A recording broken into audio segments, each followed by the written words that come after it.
రాష్ట్ర సమగ్ర వార్తావాహిని APTV news. APTV news కు స్వాగతం. ముందుగా హెడ్లైన్స్. దేశ చరిత్రలో ఘోర అధ్యాయం, ప్రధాని మోదీ. సొంత నియోజకవర్గంలో మరో హామీకి నారా లోకేష్ శ్రీకారం. ఎమ్మెల్సీ విజయశాంతి దంపతులకు బెదిరింపులు. శ్రీశైలంలో భక్తుల రద్దీ, మల్లన్న దర్శనానికి 5 గంటల సమయం. భారత రాష్ట్రపతి ద్రౌపది ముర్ముకు స్లోవేకియా యూనివర్సిటీ గౌరవ డాక్టరేట్ ప్రదానం చేసింది. రాష్ట్రపతి ముర్ము స్లోవేకియాలో పర్యటిస్తుండగా కాన్స్టాంటైన్ ది ఫిలాసఫర్ వర్సిటీ ముర్ముకు గౌరవ డాక్టరేట్ అందజేసింది. యూనివర్సిటీ సైంటిఫిక్ కౌన్సిల్ ఈ పురస్కారాన్ని ఆమెకు అందజేసింది. ప్రజలకు ముర్ము అందిస్తున్న విశిష్ట సేవలు గుర్తింపుగా డాక్టరేట్లు గౌరవిస్తున్నట్లు తెలిపింది. అంత చూస్తామని బెదిరిస్తున్న చంద్రకిరణ్ రెడ్డి అనే వ్యక్తి బంజారాహిల్స్ పిఎస్లో ఫిర్యాదు చేసిన విజయశాంతి భర్త శ్రీనివాస్. విజయశాంతి బీజేపీలో ఉన్న సమయంలో ఆమె సోషల్ మీడియా అకౌంట్స్ చూసుకున్న చంద్రకిరణ్ రెడ్డి కాంగ్రెస్లో చేరిన తర్వాత చంద్రకిరణ్ రెడ్డి పక్కన పెట్టి ఎమ్మెల్సీ విజయశాంతి తనకు డబ్బులు చెల్లించాలని విజయశాంతికి చంద్రకిరణ్ రెడ్డి బెదిరింపులు మెసేజ్లు పంపిస్తున్నట్లుగా తెలిసింది. పోలీస్ స్టేషన్లో ఫిర్యాదు చేశారు. జలియన్వాలా బాగ్ హత్యాకాండ భారత స్వాతంత్ర సమరచరిత్రలో అత్యంత ఘోరమైన అధ్యాయమని ప్రధాని మోదీ అన్నారు. ఏప్రిల్ 13తో జలియన్వాలా బాగ్ ఘటనకు 105 ఏళ్లు పూర్తయ్యాయి.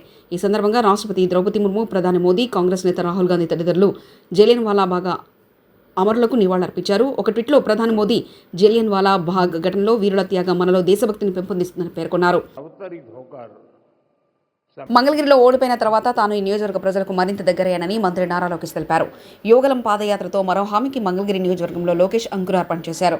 మంగళగిరి నియోజకవర్గం చిన్నకాకానిలో 100 పడకల ఆసుపత్రికి మంత్రి నారా లోకేష్ ఇవాళ ఆదివారం భూమి పూజ చేశారు. చిన్నకాకాని వద్ద 7.35 ఎకరాల్లో 52.20 కోట్ల వ్యయంతో ఆసుపత్రి నిర్మాణం జరగనుంది. దేశంలోనే అత్యున్నత ఆసుపత్రిగా నిర్మాణం చేయనున్నారు.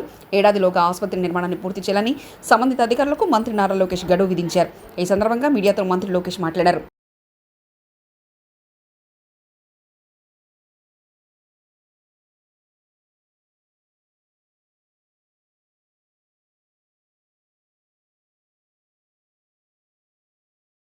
జరిగింది. దాంట్లో భాగంగా మంగళగిరిలో ఉన్న హాస్పిటల్ కూడా పూర్తయింది.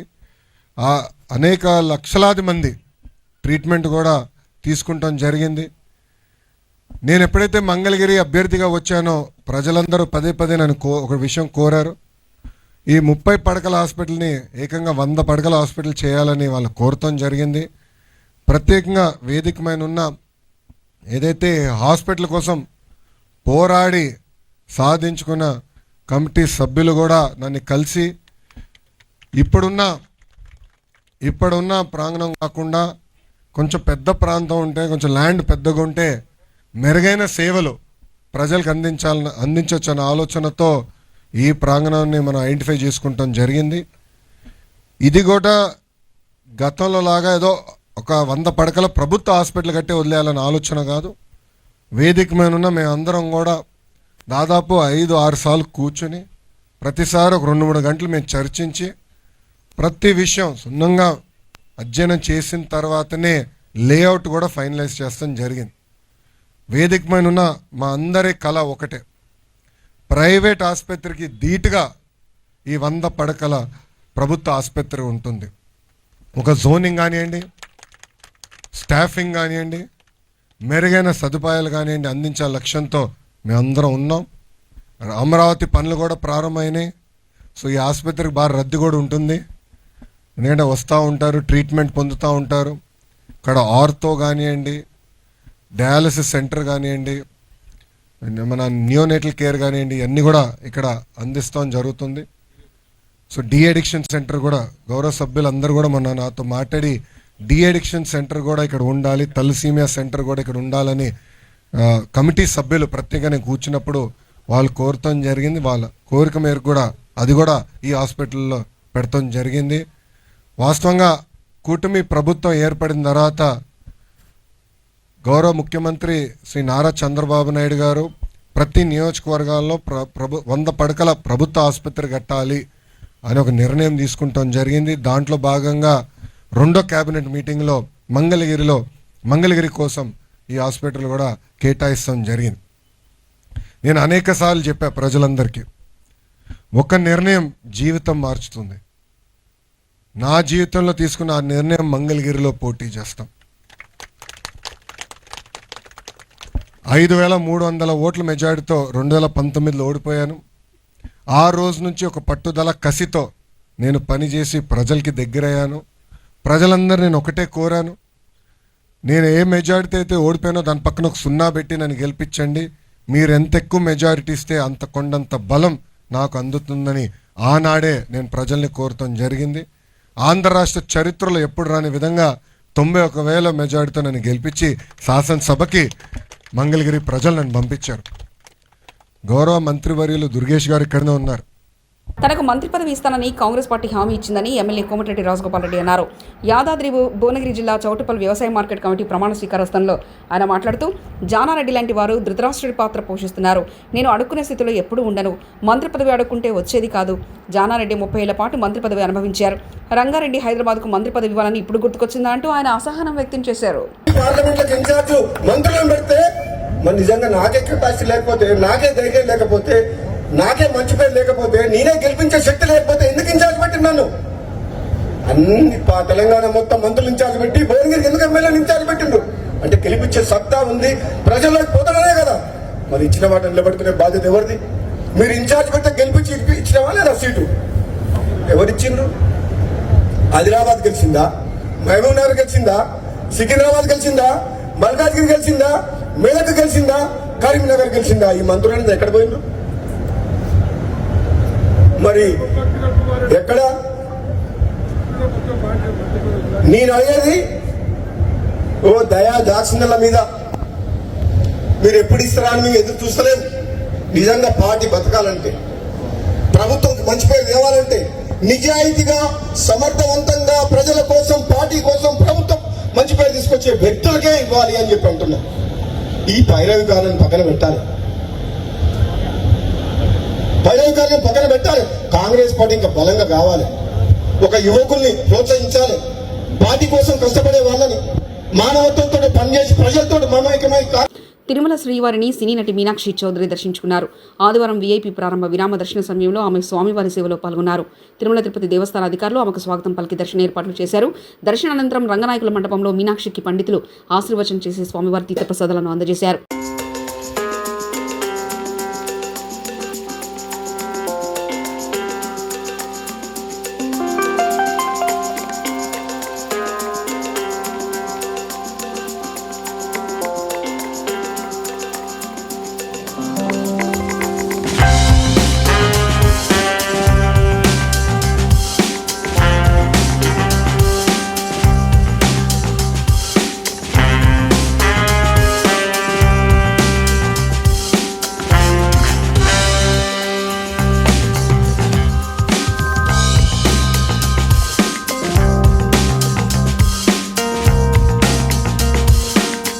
శ్రీశైలం బ్రహ్మరాంబ మల్లికార్జున స్వామి ఆలయంలో భక్తులతో కిటకిటలాడుతుంది. ఏపీ, తెలంగాణలోని పలు ప్రాంతాల నుంచి పెద్ద ఎత్తున భక్తులు శ్రీశైలానికి చేరుకుని స్వామి అమ్మవార్లను దర్శించుకుంటున్నారు. ఇప్పటికే క్యూ కాంప్లెక్స్లో భక్తులతో నిండిపోయాయి. సర్వదర్శనానికి 5 గంటల సమయం పడుతుంది. క్యూ లైన్లో వేచి ఉన్న భక్తులకు మజ్జిగ, మంచినీరు, చిన్నారులకు పాలు, బిస్కెట్లు పంపిణీ చేస్తున్నారు.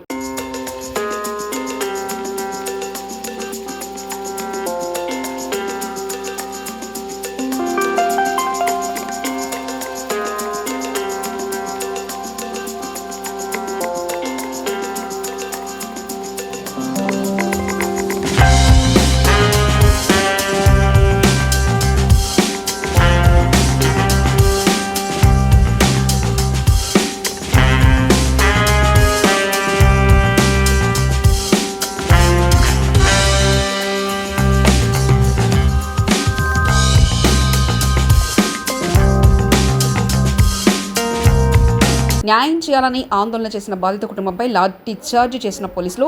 హైదరాబాద్ బాలానగర్ ట్రాఫిక్ పోలీసుల నిర్లక్ష్యానికి వాహనదారుడు మృతి. చలానా రాసేందుకు రన్నింగ్లో ఉన్న ద్విచక్ర వాహనాన్ని ఆపే ప్రయత్నం చేసిన ట్రాఫిక్ పోలీసులు ఈ క్రమంలో అదుపు తప్పి బైక్ కింద పడడంతో ద్విచక్ర వాహనదారుడి తలపై నుంచి వెళ్లిన ఆర్టీసీ బస్సు. దీంతో అతను అక్కడికక్కడే మృతి చెందిన ద్విచక్ర వాహనదారుని ట్రాఫిక్ పోలీసుల నిర్లక్ష్యంతో వ్యక్తి ప్రాణాలు కోల్పోయాడని ఆరోపిస్తూ రోడ్డుపై ధర్నాకు దిగిన వాహనదారులు, కుటుంబ సభ్యులు.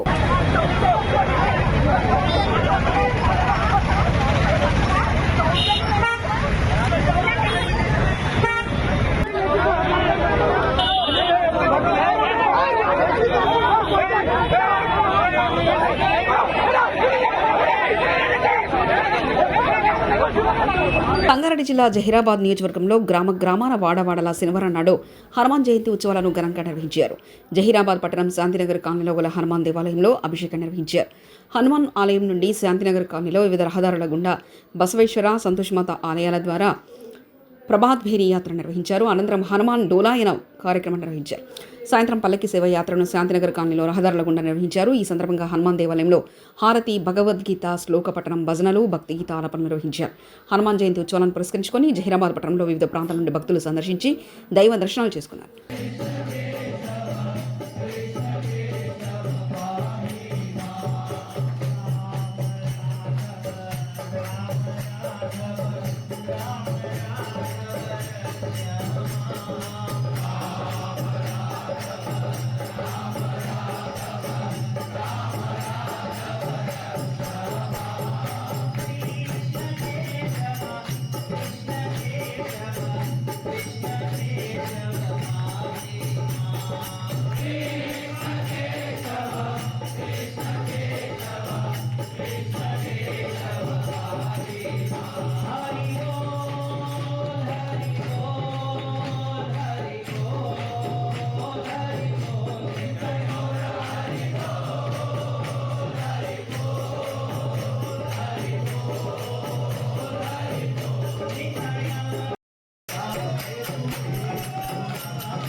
మహాత్మా జ్యోతిబా పూలే 198వ జయంతి సందర్భంగా పూలే గారి విగ్రహ నిర్వహణ కమిటీ సభ్యులు Umamaheswararao master, doctor Lenin Ganesh గార్ల ఆధ్వర్యంలో చింతలపూడిలో అన్ని రాజకీయ పార్టీలను ఆహ్వానించడంతో జయంతి కార్యక్రమంలో తెలుగుదేశం పార్టీ తరఫున నియోజకవర్గ శాసనసభ్యులు సొంగా రోషన్ కుమార్ గారి ఆదేశాల మేరకు మహాత్మా జ్యోతిబా పూలే విగ్రహానికి, సావిత్రిబాయి పూలే విగ్రహానికి పూలమాలలు వేసి ఘనంగా నివాళులర్పించారు. ఐటీడీపీ చింతలపూడి నియోజకవర్గ ఉపాధ్యక్షులు బోడా అనీష్ కుమార్ నివాళులర్పించిన వారిలో ఉన్నారు.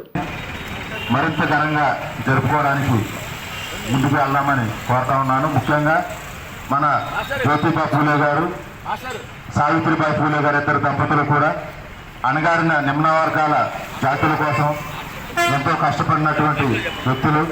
ఆ రోజుల్లో చదువుకోలేనటువంటి పరిస్థితుల్లో సావిత్రిబాయి పూలే గారు ఒక చీర ఒంటికి కట్టుకొని మరో చీర మన సంచిలో పెట్టుకొని వెళ్తూ ఉంటే కొంతమంది ఆవిడ మీద పేడ నీళ్లు చల్లిపోయి అలాంటి అవమానాలన్నింటినీ కూడా ఎదుర్కొని ఆవిడ నిమ్న జాతుల కోసం వారికి విజ్ఞానం అందచేయాలనే ఉద్దేశంతో పాటుపడినటువంటి అణగారిన వర్గాల కోసం పోరాడినటువంటి మహోన్నతమైనటువంటి వ్యక్తి. అదేవిధంగా మనందరం కూడా ఈ సభావేదికగా నేను ఒకటే విజ్ఞప్తి చేస్తా ఉన్నా, కేంద్ర ప్రభుత్వానికి, రాష్ట్ర ప్రభుత్వానికి మన మహాత్మా జ్యోతిబా పూలే గారికి భారతరత్న ఇవ్వాలని, ఆయనకు భారతరత్న ఇస్తేనే ఆయన చేసినటువంటి సేవా కార్యక్రమానికి సమున్నత మనం స్థానం కల్పించినటువంటి జరుగుతుంది. కాబట్టి ప్రతి ఒక్కరూ అందుకు అనుగుణంగా మనం ముందుకు వెళ్ళాలని ఈ అవకాశం ఇచ్చిన నాయకులందరికీ, కుటుంబ దేశ చరిత్రలో ఘోర అధ్యాయం, ప్రధాని మోదీ సొంత నియోజకవర్గంలో మరో హామీకి నారా లోకేష్ శ్రీకారం. ఎమ్మెల్సీ విజయశాంతి దంపతులకు బెదిరింపులు. శ్రీశైలంలో భక్తుల రద్దీ, మల్లన్న దర్శనానికి 5 గంటల సమయం. ఇవి బులెటిన్ విశేషాలు. చూస్తూనే ఉండండి ఏపీటీవీ న్యూస్.